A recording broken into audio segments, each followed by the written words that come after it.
we can't let something pass without it. All right, I went there, I went here. Let's go over here. We're going back to you, don't worry. Okay, the white shirt, you stood up. Go ahead. Somebody get on mic.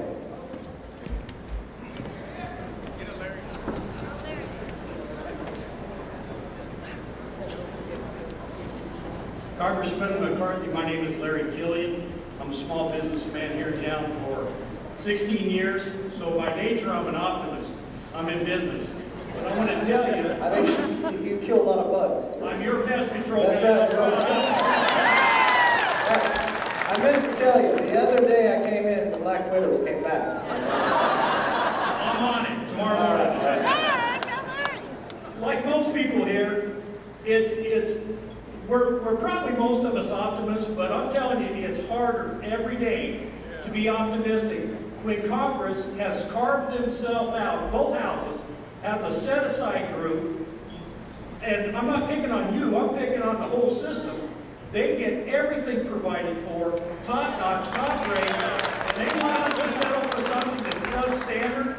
I say make Congress part of the solution by making it part of the program.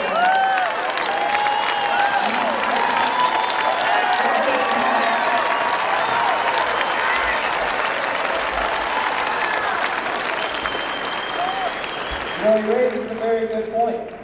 Here's a bill that wants to move people on to a government takeover public plan. So in the committee, Republicans actually offered an amendment. The amendment said congressional members should go on the public plan if it passes. Do you know that amendment failed? Democrats voted no. 2 of them voted with us and we still failed. I'm a co-sponsor of a bill that says if you vote for this bill, you'll go on the public plan.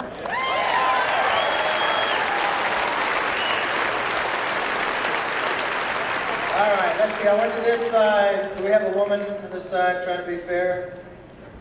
Yes, ma'am.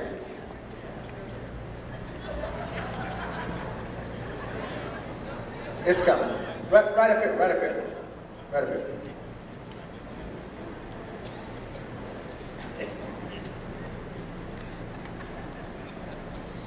Hi, Mr. Congressman. I'm Sandy Worley, and I'm really nobody special. I'm just an American. I'm middle-aged, I'm working, I've always voted. Mostly I love my country. Have a few doubts this last 6 months. I'm a voting Republican who finds myself undecided about how to vote. My question, what is the hurry about this bill? My understanding, and I read it, I don't know how you made it through it, it's obscene, it doesn't make any sense. But my question is, why are they hurrying when this is not even supposed to take effect till 2013? They've got 4 years to throw it out, work it out, make it something that works, and make it something that'll solve this problem instead of exacerbate it.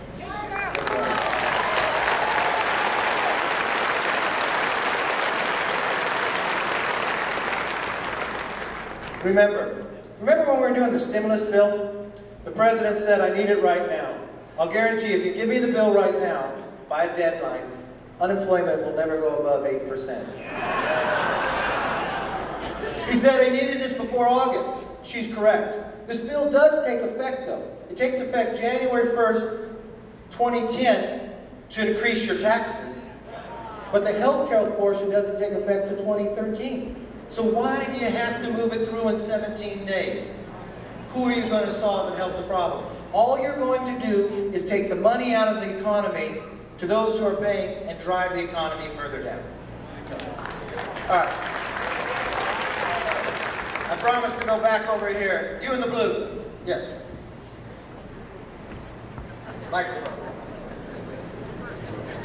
I should probably tell the microphone people where I'm going next.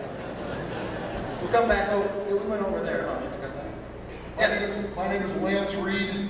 I'm an American citizen and a long-term resident of Bakersfield. I'd like you to address a couple of questions that have come up, and I think you've given them short shrift so far tonight. Okay. Those relate to the constitutionality of H.R. 3200 and other related kinds of legislation.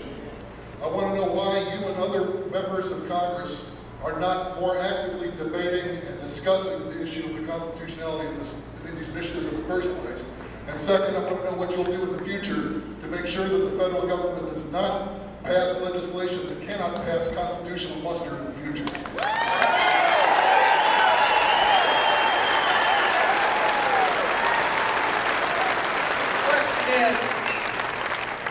The question that you have is, what am I doing to make sure from a constitutional point? I don't know, putting 3,000 people in the room, what more I can do. I don't know what more I can do if you check my voting record. I don't know what more I can do that I go back and forth every week. I happen to be the deputy whip that works the votes. So I guess you can only judge me on my actions. I try to make my answers not so long so I can listen more to you. If I said I'm opposed to it, I said I don't read in the Constitution, I have a Constitution on me. I don't know how clear I can be to you, but I appreciate your question. All right, in the green. Kristen. Yeah, that's you. No, I'm sorry, green. I apologize. First, I want to start out with thank you for having us tonight. You got that microphone's pretty weak. Speak loud. I want to thank you for having us here tonight. My name is Charles Sandiford. I live here in Bakersfield, California. I have a question for you, Sacramento, and Washington, D.C. to answer.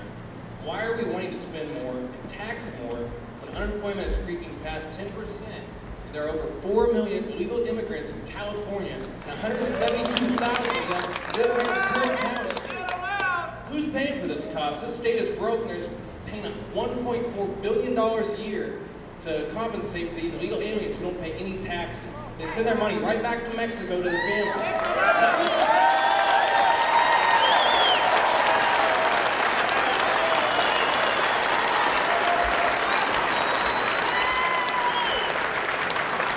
The question you just asked about Sacramento, Washington, and illegals in the process.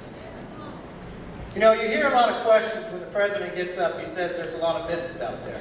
He says this bill will not give health care to illegals. I want to tell you what happens in committee. Let me answer it for you. We offered an amendment that said, if you want to be able to get government health care, you have to show proof of your citizenship. All right.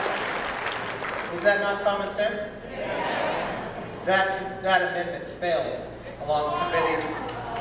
Democrats voted no, Republicans voted yes. The ability of where we have to go to protect our borders. Yes, sir. In the white t-shirt. Someone's coming to you. We are an educational facility, correct? Yes. We learn how to read, we learn how to write. Then how come those people up there who are getting paid these at $350,000, I don't know how much how can they sit there and say we don't need to read the bill and expect our children if I was a high school student and a college student, I would be protesting saying, screw the teacher, professor, I ain't reading the bill. I ain't reading my damn homework. Because I don't have to use it.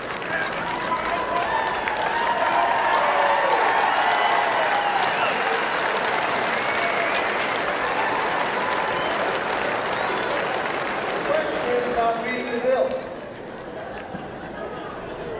I will watch time and time again on this floor of the Congress, they try to move a bill where they introduce it. This bill, when it was introduced, it was taken up committee and voted out in 48 hours. I don't care if you went to Evelyn Wood. You can't read that in that amount of time. And it's one thing to read the bill, but what about questioning the bill? What about you read it, analyze it? It has intensive consequences. How would it affect someone else? Go and have some hearings on it after you read it. Go and have some questioning. Go and have some analysis. How much will it cost?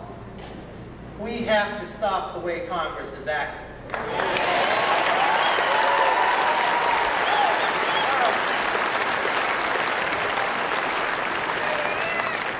Angela, you're like family. They'll get mad at me if I let you talk. All right, in the blue right here. Yes, ma'am.